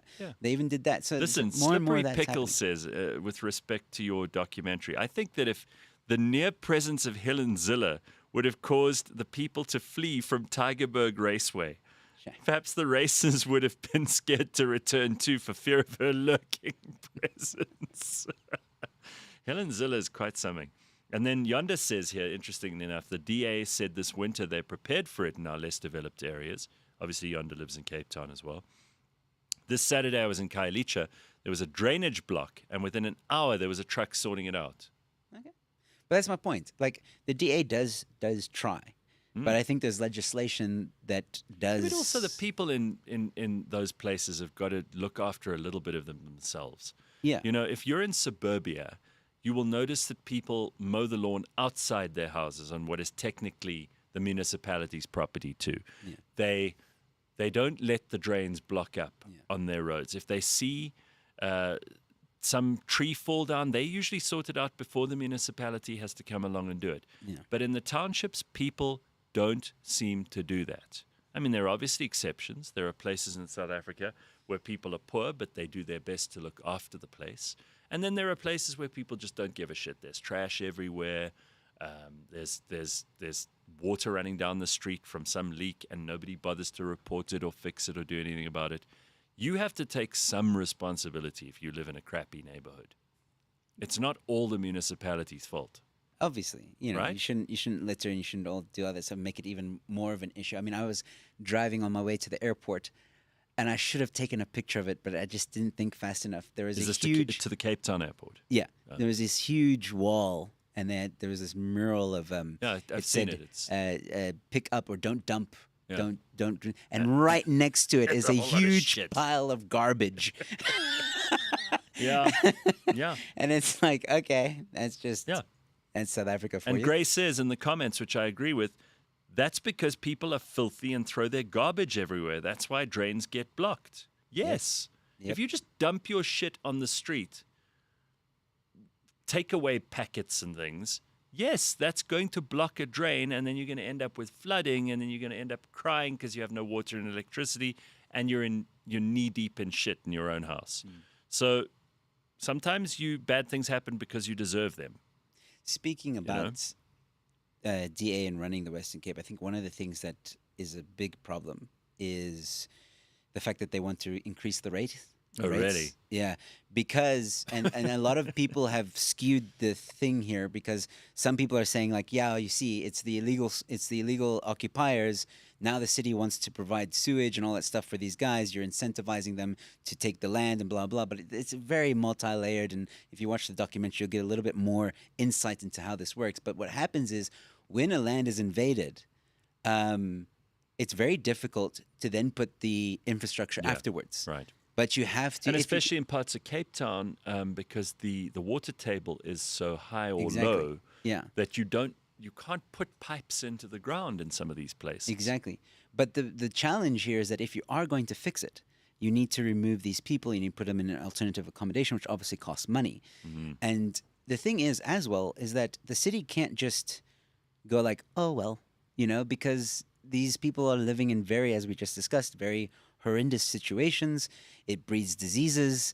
It's an disgusting. inhumane situation. So the city is obliged to do something. They can't just leave it. And then that gets people pissed off because the city wants to do something, but in order to do something, they have to increase the rates because they need money to do it. It's a very vicious cycle and unfair. I'm not saying that it's a good thing that the rates are increasing. I'm not saying that, it's a good thing that the DA is doing this or not doing this. What I'm saying is the system is rigged in such a way that will always cost the South African taxpayer. Yeah.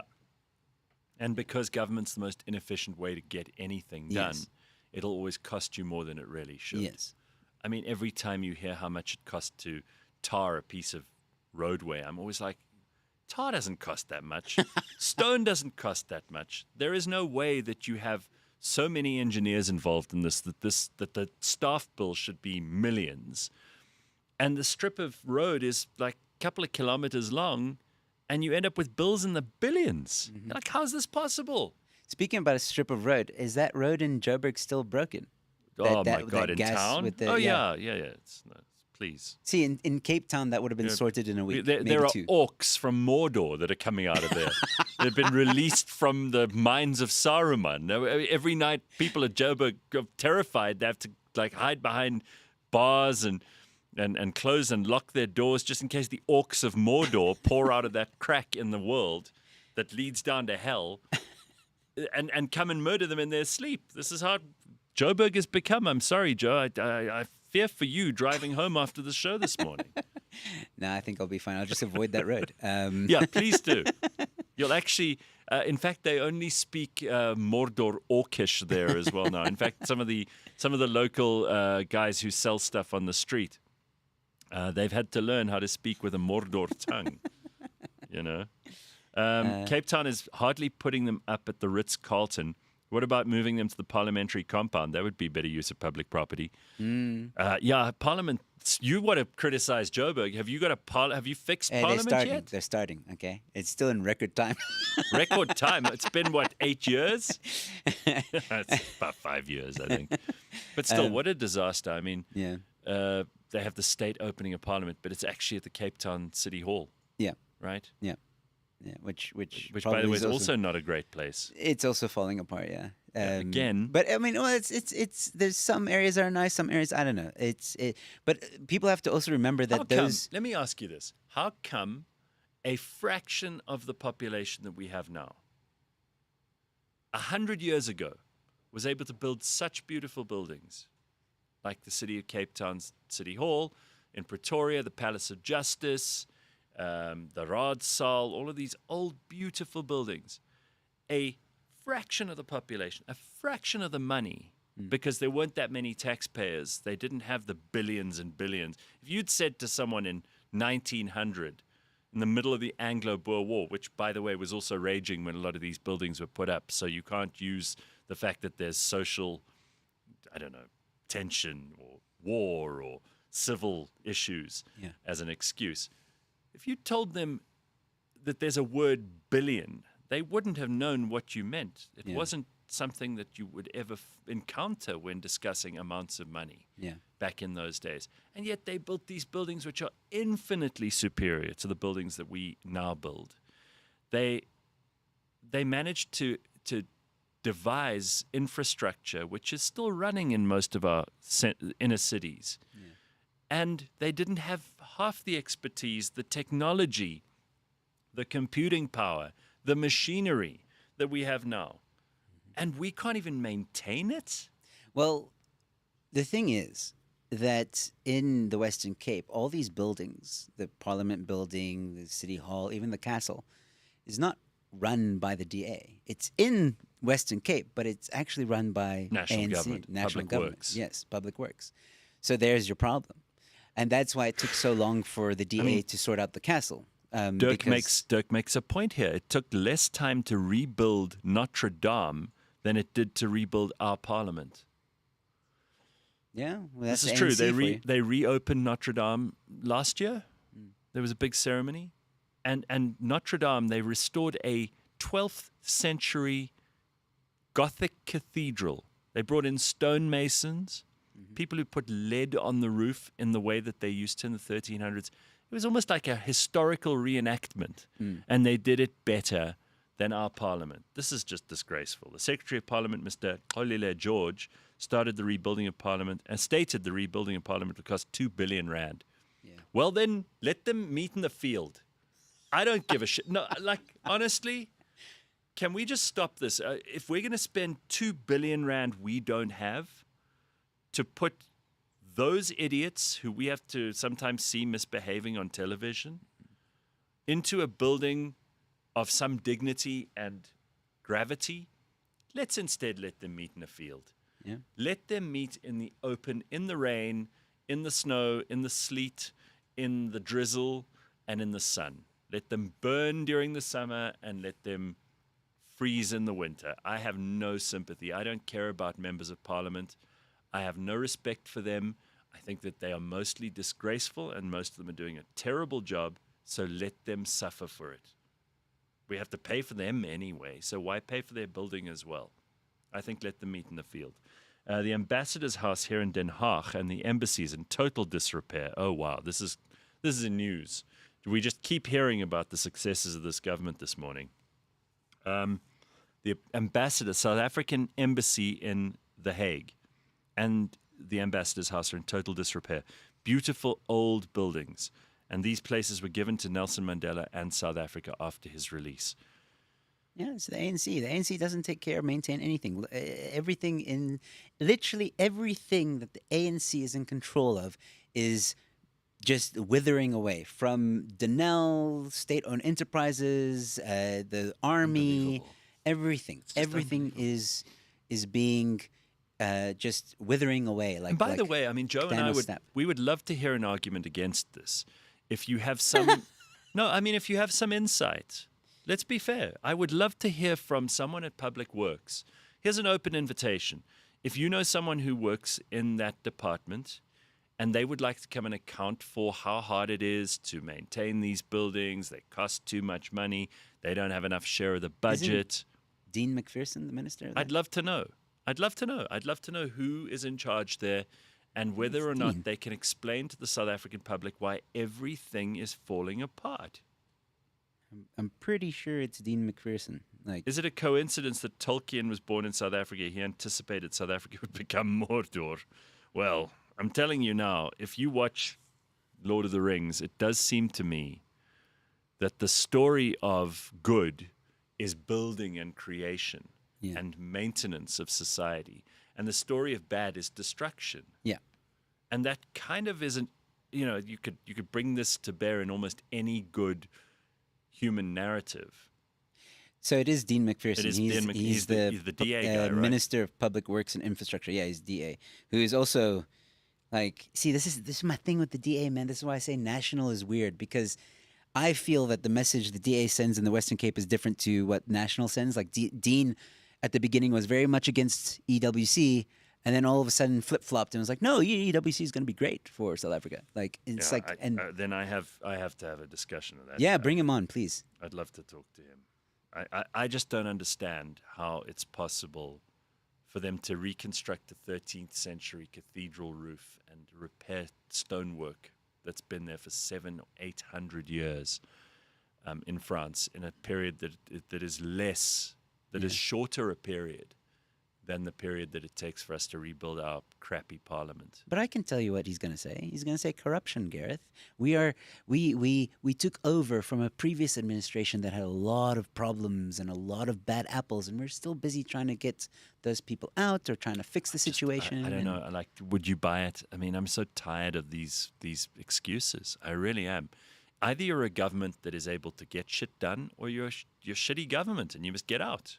And that goes for everyone in the GNU. Yeah, but I think the ANC is eating the DA. I think the ANC is doing a very good job of making the DA look weak, making the DA lose voter base, and slowly but surely that national DA is basically becoming ANC light when we've seen it. Because how can you have a leader like John Steenhuisen, right, who in one interview will say, no, we're going to make sure EWC is implemented correctly and it's going to be good, and we're going to give, there is an imbalance in agriculture with black and white ownership of land and blah, blah, blah, blah, blah, and we need the Expropriation Act.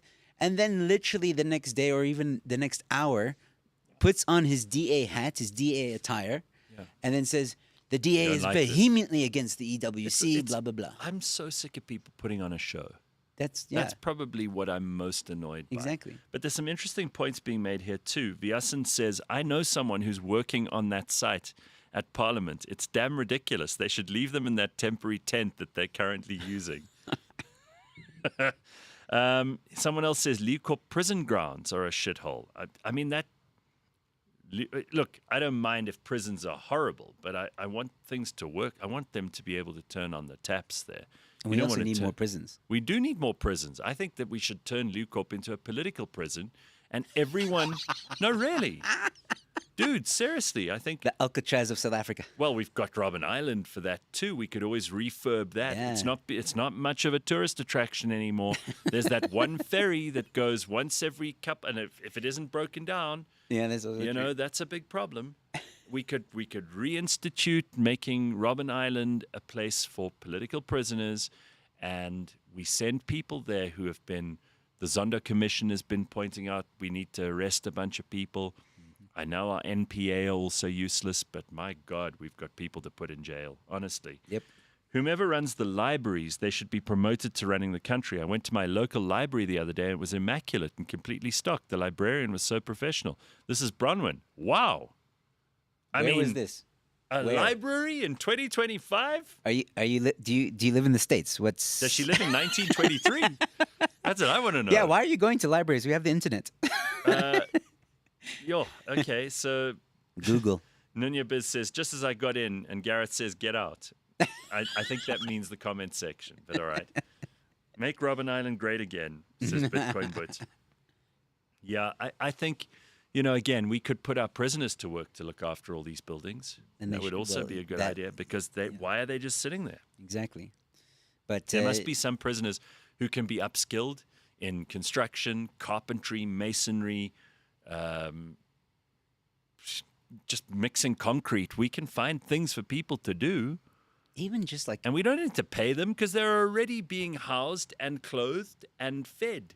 Yeah. So I don't see why they shouldn't be put to work. No, they should be. There should be some rehabilitation system that, and I think other countries do it. So again, like probably some NGO, some left-leaning, or the Human Rights Commission, or someone will get involved and say, "Hey, you can't treat prisoners badly." It's not treating them badly. They're doing work, which is the whole point. Why should people on the outside who are free have to do work, and the people inside in prison don't?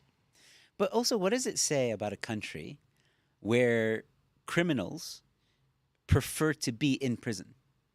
Because there's a lot of them that say like You're right. that like Yes. no, we want to be in jail because we get fed, we have You are right. entertainment. They even have cell phones and laptops, and they whereas on the outside they'd be living in complete squalor and disgusting situations. Mm-hmm. So that's saying something about a country. If the criminals want to be in prison, that is very, very sad. Very, very sad. Yeah, I mean, Huge Erection says prisoners have human rights. We can't punish them. That's according to most human rights lawyers. Wade says, let them farm food so we don't have to feed them. I mean, that would also be a great idea. Yeah. We've got, all these people just kind of waking up in the morning and standing in the prison yard and, I don't know, knifing each other. They should be out there doing stuff. It would be very, very good for them. It would be good for us. It would help everybody. Yep. I just don't see it's a resource that's completely wasted. I have a Make solution. like El Salvador and put them to work. El Salvador is a great example. There's another country which has turned the corner on crime. And if we listen to this General Mkwanazi, who I really like, by the way, Yes. I all power to him. I hope this guy is not taken out. I hope he's listened to. I hope the politicians pay attention to him and implement the changes he's suggesting. I hope they arrest all the people who he's saying need to be arrested and get on with it, because this is a guy who's showing leadership. He is, but did you see what Cyril said in his statement right after that whole speech happened? I kind of saw Cyril fall asleep halfway through his statement, but tell me if I missed something. So I think it was Paratus, Khedi Nuber, who put out a very nice summary of the statement. Mm-hmm. Basically, Cyril was saying, Commissioner, please be quiet. You're making us look bad. You're making us Yeah. look like we're criminals. Just shut up. Well, you are. Yeah. The ANC is a criminal organization. But that just shows you what Cyril thinks about it. He's not saying like, oh, we need to clamp down on these guys. We need to put them in jail, blah, blah, blah. No, he's like, can you shut up? You are exposing us. Stop. All right, so what would you do if I made you president tomorrow? What would be your top three things? This is probably going to get me in trouble, but I'd Go. be like the Trump of South Africa. What I would would you do? hammer down on a lot of things, eradicate corruption. I don't care if my life is in danger. I would Just hire a really good security team, and Yes. you would actually go to you'd have and the I'd cut the no, but when you say get rid of corruption, like do you have a plan here, or would you just follow it to I think the first thing to every do dead end it goes? No. I think the first thing to do is to fire almost everybody that's in government that is not doing their job and that is just there for a paycheck, and slash the government, the ministers almost in half. I mean, Free Market Foundation has often called for this as well. We could do with like 10 That ministers. would- We just need 10. Yeah, and that would dramatically ease tax and all that stuff. We'd be able to slash tax, get rid of BE, get rid of all this stuff, embrace free markets, and I would definitely do this in a way that protects or would help the poor in a way, because we do have a problem with poverty in South Africa, and that needs to be sorted as well. Sorry, I just looked this up now. We have 32 ministers Yes. and 43 deputy Yes, ministers. fire them all. 30 just guys, while you're slaving away at work today, Yes. while you are trying to make a living, pay for your food and your petrol and maybe put your kids through school, all the things that you have to pay for, just think about that. 32 ministers you're paying for and 43 deputy ministers. It's crazy, absolutely crazy. And you could slash that. You could just have 10. Yeah, And I think that agreed. what I would do if I was president is definitely the people that I would have an administration Mm-hmm. that I trust, and I would definitely listen to what a lot of the NGOs are saying, like Free Market Foundation, Sakaliga, what Mm-hmm. the right way to go to make a country that's prosperous. And that's what I would aim for, is, again, a leader that Economic cares growth. about the people. Yeah, I mean, your priorities would have to be economic growth, number Yes. one, Immediately. corruption, number two, Yes. and Crime. and crime. Those are the three big things which you could sort out if you had the will. Mm-hmm. All the other stuff would come right, because then you could clean up this country and you could have things working, and people would have a reason to wake up in the morning, because they'd know if they went out during the day and they cut long grass for thatch, or they washed people's cars or something, they'd get money and they'd be able to hold on to most of that money. But I think that the reason why we don't see it is not just because of the corruption that exists within the ANC. The ANC, I don't think, is going to leave willingly. I think there's going You think to be... they'd put up a fight? Oh, and violently, like they did in the People's War, and how they got into power in the first place.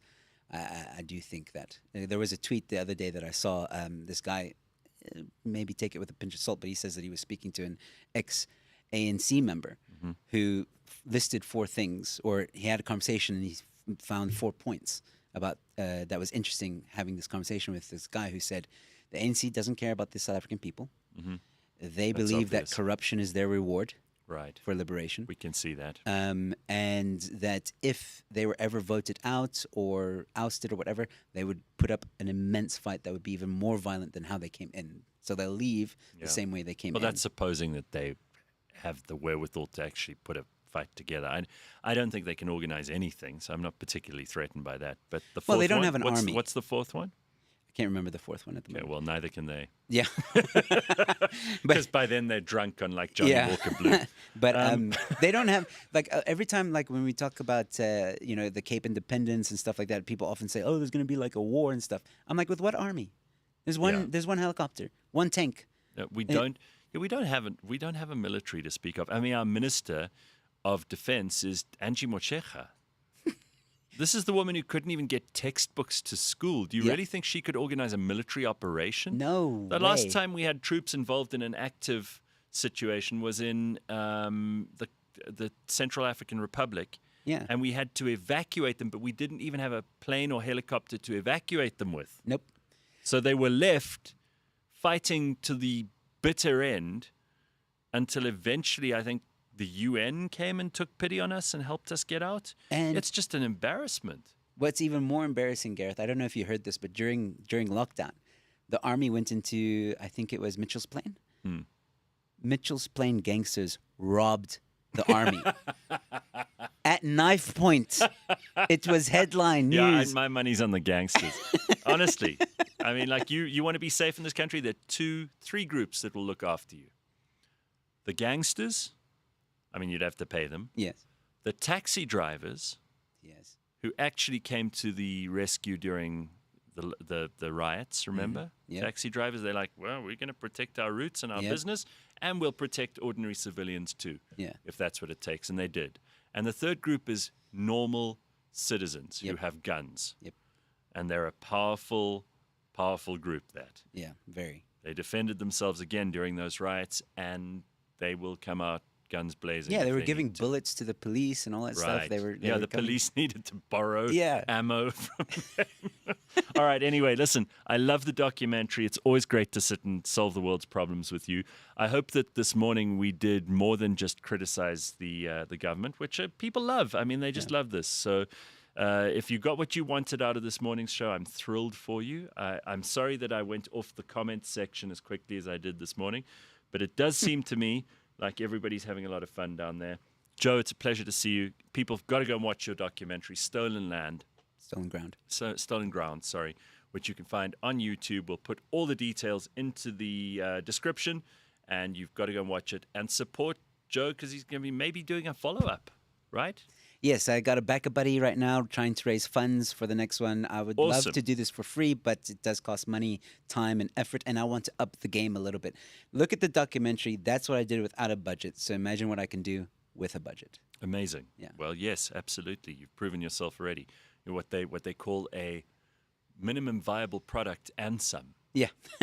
I mean, I'd say that this is a maximal viable product in Yeah. your case. So well done, man. Thanks. And it's just nice to spend time with you today and catch up. And I hope we'll see you again soon. Thanks, Gareth, for having me. It's always a pleasure, and I can't wait to be back.